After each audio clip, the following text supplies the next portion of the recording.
No crew health issues to report.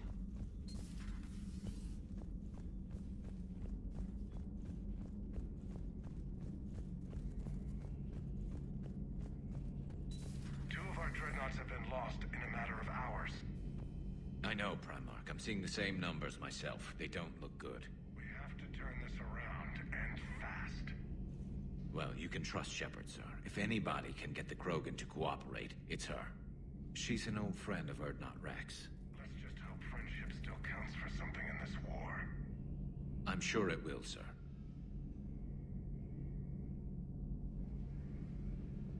Garrus. Didn't waste any time getting to work, I see. After what I've been through lately, calibrating a giant gun is a vacation. Gives me something to focus on. We're gonna need you for more than your aim. Oh, I'm ready for it. But I'm pretty sure we'll still need giant guns. And lots of them. Sovereign didn't go down without a fight. I doubt 1,000 more of his friends will be any different. Still not convinced I should have left Palaven behind.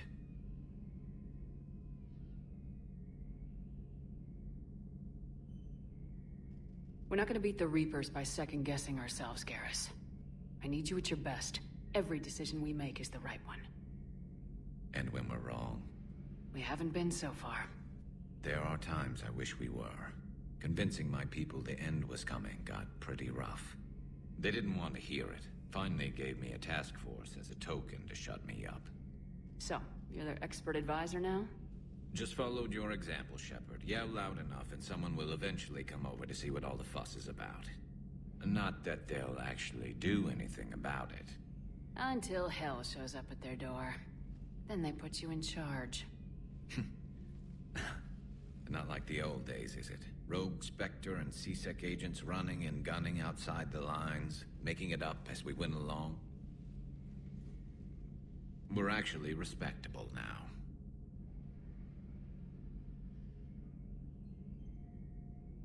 Yeah. I have a feeling that respect comes with a lot of sleepless nights. I can't even count how many lives are depending on us, Garrus. Well, when things are looking grim, and I'm pretty sure they will, just remember, a certain Turian friend of yours isn't sleeping any better, and he'd be more than happy to meet you at the bar and drink you under the table. Something else you want to talk about? You mentioned you still had family on Palaven. My father is there. Sister, too. How long's it been since you heard from them? Long enough to be worried. I'm sure they're okay. That's the thing about getting old, Shepard. The platitudes get just as old. What about you? Any word from your family? My mother's in the Alliance. Haven't heard from her since Earth got hit. I'm sure she's okay.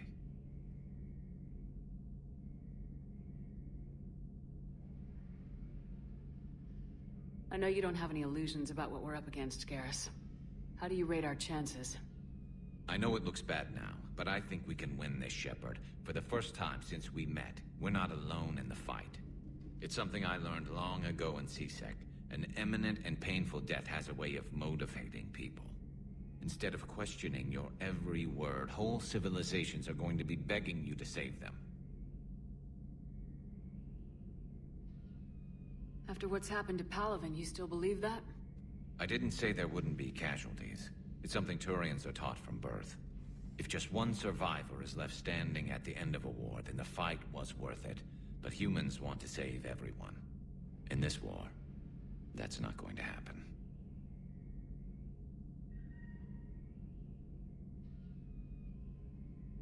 So what's this Reaper task force you've been running?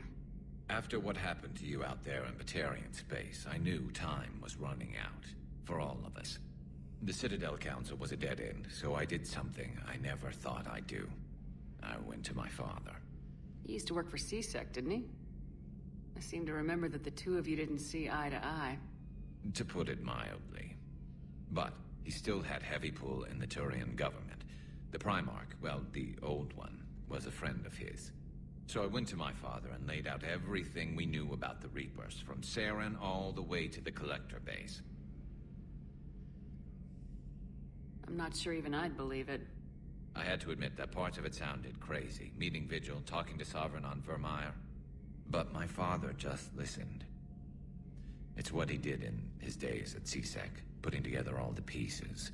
If the connections were there, he wouldn't deny them. And he saw what we always knew. The Reapers were coming. I'm glad someone finally agreed. He did more than agree. He took it to the Primarch. I like his style. Except the Primarch wasn't as convinced. My father kept pushing and finally got him to commit some token resources. And if you call them a task force, it sounds like you did something about it. What'd you do with it? As much as I could get away with. And a little more. We hardened our lines of communications, expanded emergency stockpiles across the colonies, improved our early warning detection protocols. You think it helped? I'd like to think it bought our fleet some extra time. We'll know when this war is over.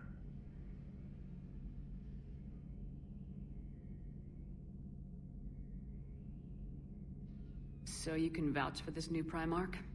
Well, even if I couldn't, you go to war with the army you have. Will he live up to his word? I've never known Victus to lie. Play fast and loose with strategy, maybe, but betray an ally. Not his style. Then if he did try, well, we'll just find another Primarch. I noticed generals saluting you, Garrus. How far down the line of succession are you these days? Let's not go there. Primarch Vicarian, honored war hero. Somebody's gonna have to rebuild Palaven when this is over. Yeah, somebody who knows how to hold a hammer. That's all for now, Garrus. It's damn good to have you back. Wouldn't miss this fight for anything. Now, I'm sure somebody screwed up something down here. I want to get the old girl back in fighting shape. Good to be back on board, Shepard. It's nice to see Liara again. I actually missed this place. Somehow, I always knew I'd see the Normandy again. Maybe later.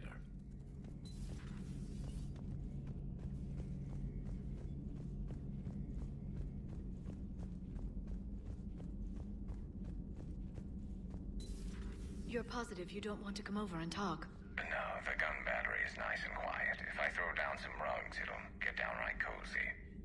Garrus? I'll be fine, Liara. Just gathering some thoughts. All right.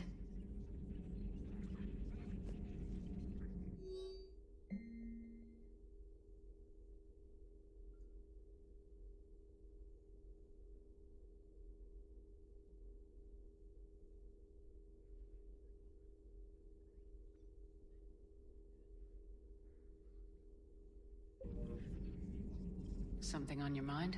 Just old memories. I spent a few weeks on Palaven's South Peaks when I was very, very young. A Turian there teased me a little, saying that the mountains went on forever. I remember believing him. When I looked up at Palaven from its moon, I saw those same mountains burning. Feel free to look around.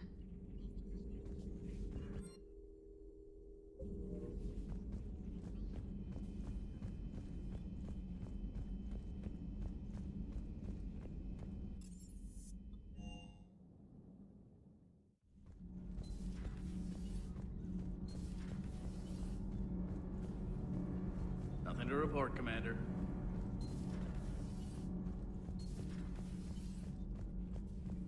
I have to ask, do all war reporters look so, feminine? I mean, you're made up so well. We actually have a research department for that. They focus test looks, voice, manner. Apparently, girly is good. Sorry, pay more attention. Solarians relate to high-pitched voices. And Turians? Turians are nuts. A civilization of war nerds. Loyal viewers, but they write the creepiest fan mail. Uzmek was that? She has got some curves. Do we need to talk, Commander?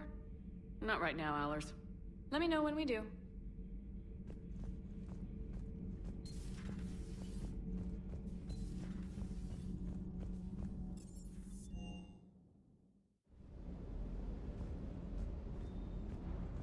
Everything is in order.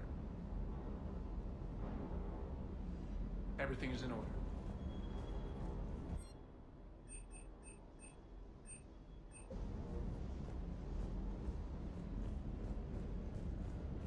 That Primarch's got some real cojones. What we need are more politicians like him, taking names and kicking ass. Hey.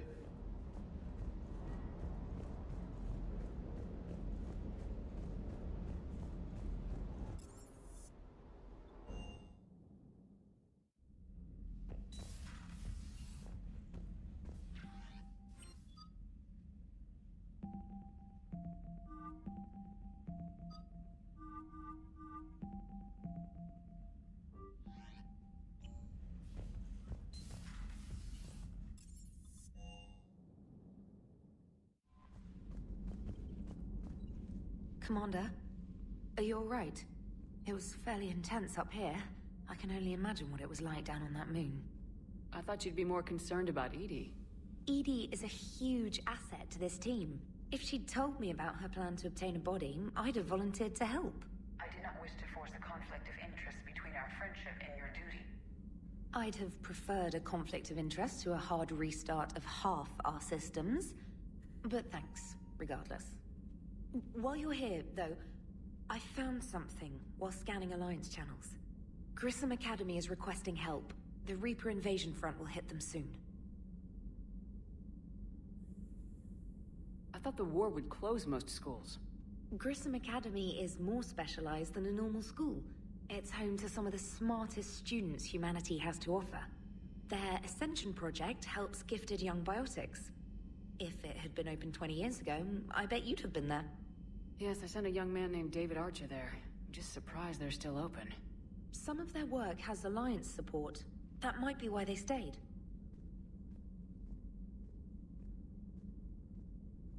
What can we do? A Turian evac transport responded to their distress call, so normally I'd say we don't need to do anything. But something sounded off in the Turian signal. I had Edie perform an analysis. It's fake. Edie thinks it's Cerberus. She said the fake Turian signal was similar to the one that lured you to a collector ship? Long story. In any event, whoever faked the signal wants us to think Grissom Academy's being evacuated. But I believe they're still in danger. Good catch. Maybe you belong here after all.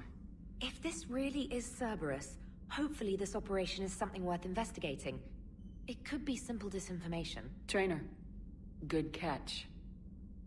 Thank you, Commander.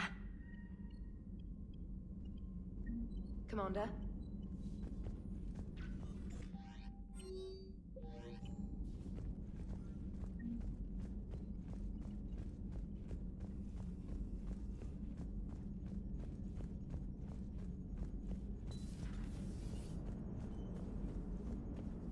Hey, Commander, check out my co-pilot! So she installed herself into the new body without any help from you? Come on, Commander, don't you trust me? Okay, let me put it this way. If I knew that Edie was gonna install herself into a sexy robot body, do you honestly think I'd be able to keep quiet about it? Look at that! I would've baked a cake. I am right here, Jeff. Yes, you are, Edie. Yes, you are. Hey, I know I used to rag on Garrus for being all angry, but I'm glad he's back. There's a whole lot of crap out there needs a bullet between the eyes. Plus, we might need something calibrated. Commander?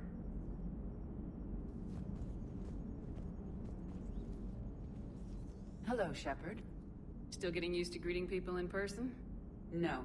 I require only one occurrence to adapt to a new concept.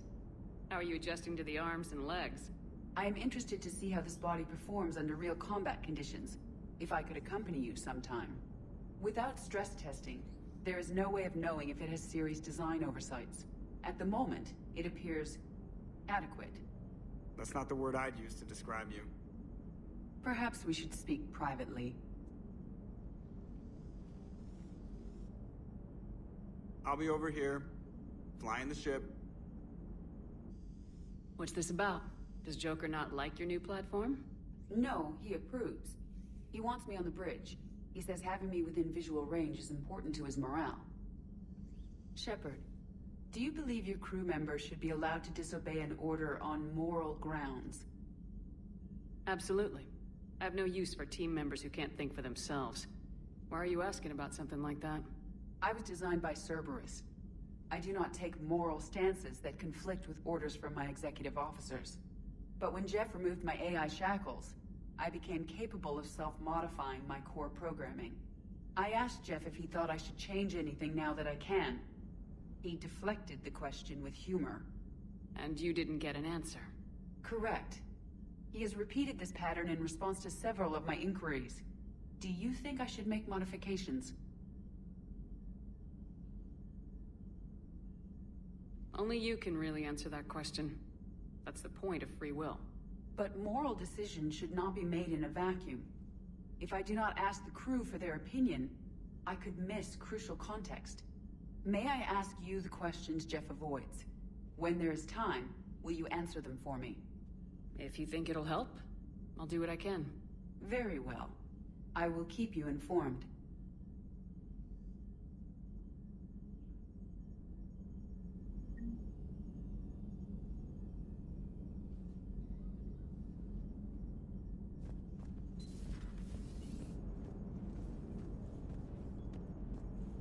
Commander?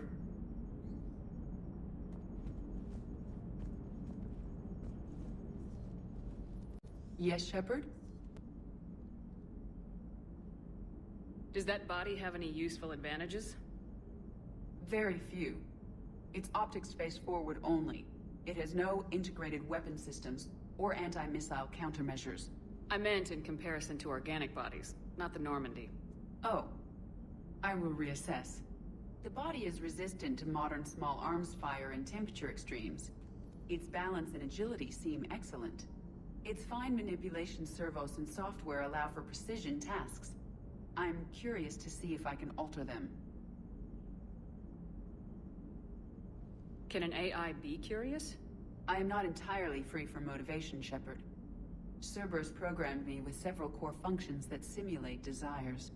For example, my primary objective to keep the Normandy functioning is similar to your self-preservation instinct.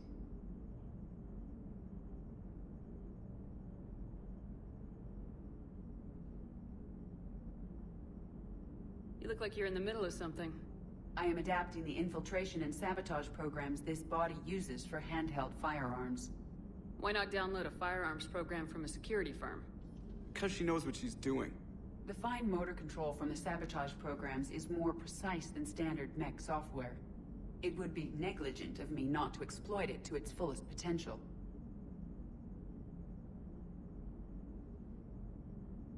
So you're capable of making improvements on your own? Correct.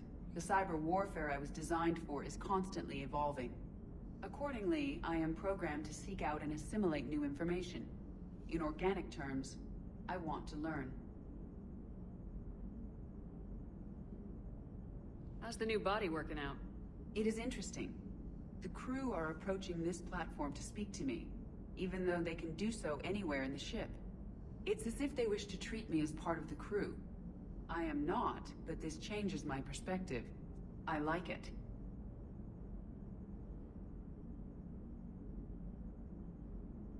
I didn't realize you had preferences. I do not precisely enjoy something as you do, but my programming contains priorities. Actions that fulfill those priorities creates positive feedback for me. I tell the organic crew that I like it. It is shorthand. Will all this new feedback be too distracting? Do not worry, Shepard. I only forget to recycle the Normandy's oxygen when I've discovered something truly interesting.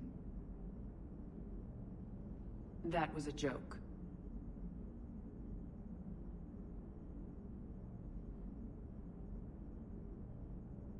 How did you and Joker make it out of dry dock to rescue us? Oh, she got crafty. You do not want to get on her bad side, Commander. When the Alliance commandeered the Normandy, I deceived their technicians. The crew did not tell them that I was a true AI, so the Alliance soldiers believed I still had VI programming constraints. I established the fiction that I would only respond to Jeff's commands, so they often brought him on board under guard.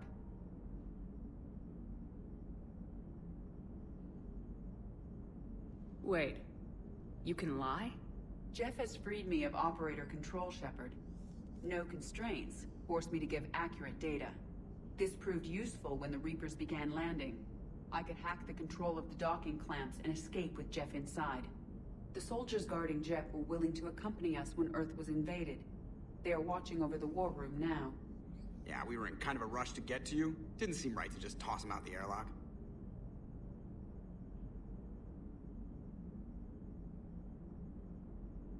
Carry on, Edie. Understood. If you wish to talk more, this body will be here. I'm getting the crew used to seeing me on the bridge. Noted.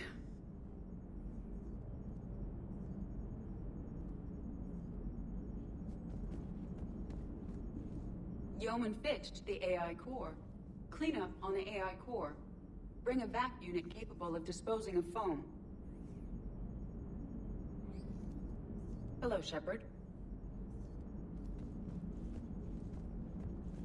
Commander.